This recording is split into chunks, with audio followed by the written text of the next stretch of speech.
Welcome back, Goslings, to your weekly vlog. I have no time for an introduction because I have picked a creepy story, Goslings. I believe it is the creepiest story we have chosen thus far, so no introductions, no questions. It's time to get spooky. So this one is called The Hostel Story. I'm never going to forget bracket need opinions. Now, I am full of opinions, Goslings, and are all of you. So we've come to the right place.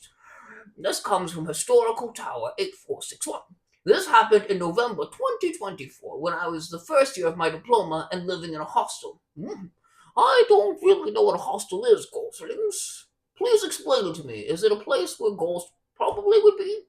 Because hostel does not sound friendly. For privacy reasons, I'll keep everyone's names anonymous. I'm not posting this to prove ghosts are real. That's good because we know ghosts are real. Or to convince anyone of anything. Even after almost a year, I still don't know what happened. And honestly, I'm still looking for answers. Now, Goslings, this would have been almost 2 years ago, so the timeline's a little off. It's a little confusing. It all started around 3:45 a.m. Good time. My roommate, let's call him X, called me from our hostel's old washroom. What? Is there an old washroom and a new washroom? How can you tell?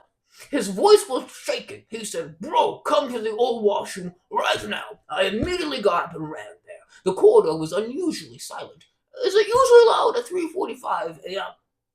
Asking for a friend. My hallway's always loud. When I reached, the first thing he asked me was, "You're outside, right?" I said, "Yes." The moment he stepped out, he looked terrified. Not scared, terrified. He looked at me and said one word, "Run." We ran back to our room, locked the door, played music, and somehow made it through the rest of the night. You didn't want to ask any clarifying questions, Goslings? If someone tells me run, I'm going to say, from what? From who? What are we running from? Why are we running? Is this necessary right now? Goslings, I have died a few times from running. Not that I'm a ghost. The next morning, X was so frightened that he called his family and left for home. After the vacation, I became very close to another friend. Let's call him B. I spent most of my time in his room anyway, and eventually shifted there. Everything felt normal again. No strange incidents, nothing. Nothing really strange beforehand happened, though. It was just kind of a weird roommate encounter. And roommates, Goslings, I've heard are weird. This might not be uncommon. Let me know. Then around the beginning of my second semester, I went home for a festival. Before returning, I changed my sacred thread, which Brahmins traditionally wear across the body as part of their religious customs.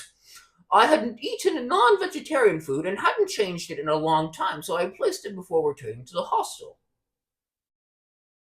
That part kind of confuses me, but let's move on. When I came back, I don't know why, but I suddenly convinced B to move with me to room number 17. He really didn't want to, but somehow I managed to convince him. Looking back, sometimes I wonder if that decision changed everything.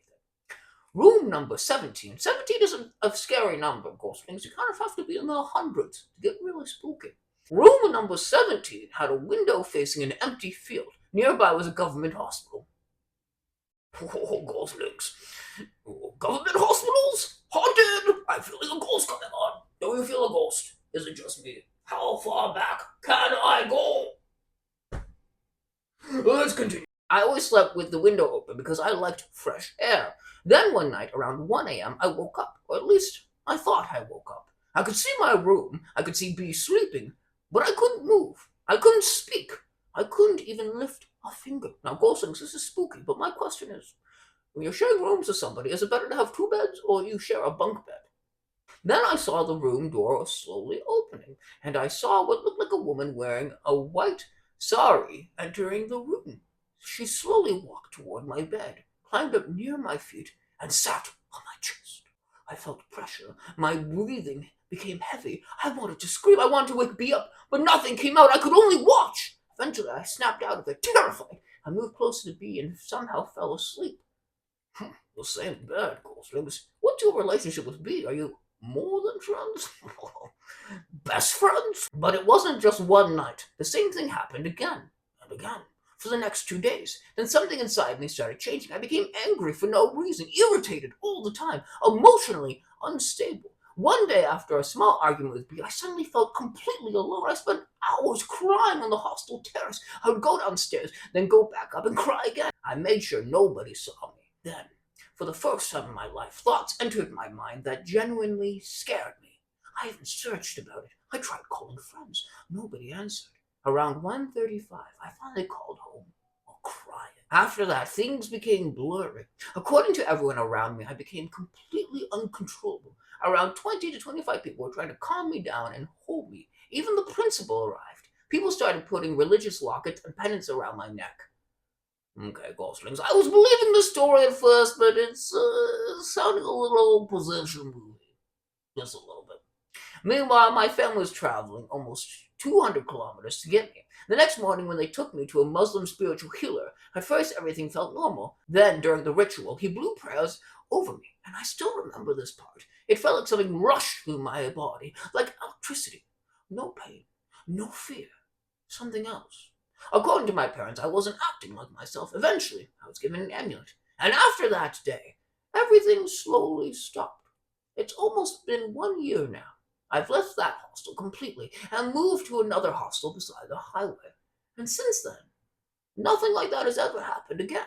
Some people from my hostel know the story. Some believe me, some don't. And honestly, I understand. If someone had told me this story a few years ago, I probably wouldn't have believed them either.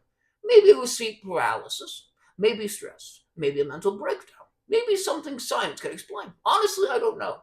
But one thing I do know is this: the fear was real. The emotions were real. The sleepless nights were real. Whatever happened changed me.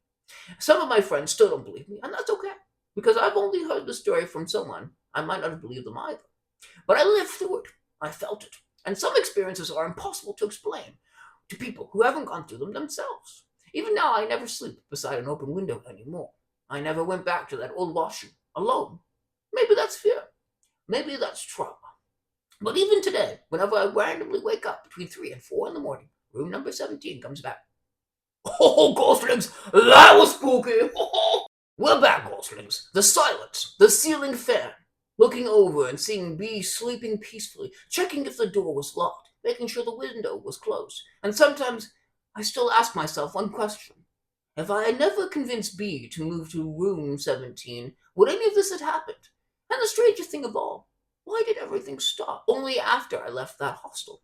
I still don't know, and maybe I never will. If you have a scientific, psychological, or spiritual explanation, I genuinely love to hear it, because after almost a year, I'm still searching for the answer. Now, Ghostlings, I want to believe this story, but I do fall a little bit into the camp of sleep paralysis demon, and the story feels a little dramatized to me, Ghostlings. I can't imagine 20 to 25 people failing to restrain a single person. At most, maybe 3 people could restrain most people. Ghostlings, I haven't had to restrain anybody in a while. I don't do exorcisms anymore, but when I used to, I could probably do it with like 2 other people. So I don't know if I believe that part. And the ending, well, compelling. Don't get me wrong, Ghostlings. If someone told me the story, I would say, wow, that's a pretty good ghost story. But do I believe this actually happened? Maybe. There are stories where things will enter the window, even though this person blames the open window, though the creature entered through the door. So I don't know what the open window has to do with it. But there are stories of demons and witches that will sit on your chest and suck the life out of you. Historically, this does happen. It could also be a succubus, Ghostlings, and succubi, you don't want to mess with. I went to college with one, and she was really nice to me. But they're not nice to everybody, so don't mess with a succubi or incubi or any bi that you're into. Bad demons. Ghostlings, I'm open to this being real, but it feels a little too dramatic. Let me know your thoughts down in the comments below. If you have your own ghost story, be sure to comment them down below or on Reddit so we can all read them. I hope you have a fantastic weekend, Ghostlings, and I hope this story spooked you just a little bit. Farewell for now, Ghostlings.